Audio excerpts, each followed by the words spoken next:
The unmistakable sounds there of the Galician pipes, a sound that will almost certainly greet you as you enter the Plaza de Obradorio, the large square outside the cathedral in Santiago de Compostela. I'm Gary Swift. Hello and welcome to Bite Size Camino, the podcast for information and tips for the older pilgrim on any of the many caminos to Santiago de Compostela.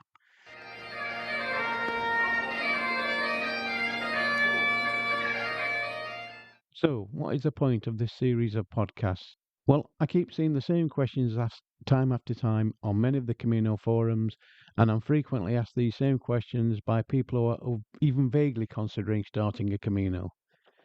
I'm no fitness expert, and I don't claim to be a Camino expert. There are people who know far more than I do.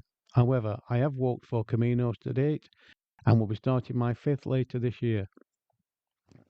Prior to my first Camino, I spent several years caring for my wife Diane, who was severely disabled following a massive stroke. After she sadly passed away, I felt lost.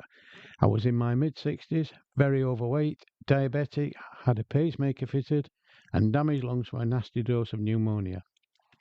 Around this time, I saw a BBC TV programme, Pilgrimage, The Road to Santiago, a series about a group of celebrities walking sections of the Camino Frances to Santiago.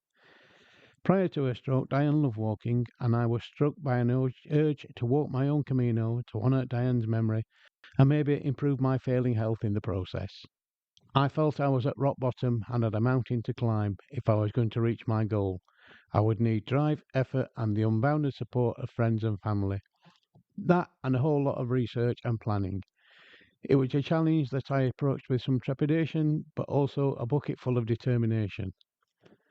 The purpose of this series of podcasts is not to tell anyone what to do or how to prepare for their Camino. However, I will try to explain the steps that I took, the choices I made, what I packed and why, what worked for me and what didn't. There's no such thing as the perfect way to walk a Camino. There are as many ways to Santiago as there are pilgrims walking the way, but the choices you make will make it your way, for better or worse. I hope my experiences will help you and assist you in making your choices. The purpose of Bite Size Camino is to break down my approach to the Camino into small, bite sized chunks to help you eventually eat that mountain you are facing and speed you on your way.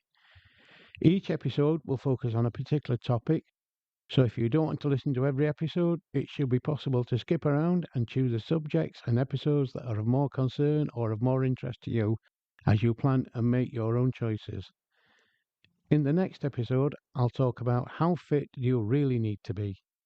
For now, may I be the first to wish you Buen Camino, a phrase you will hear many times as you make your own way.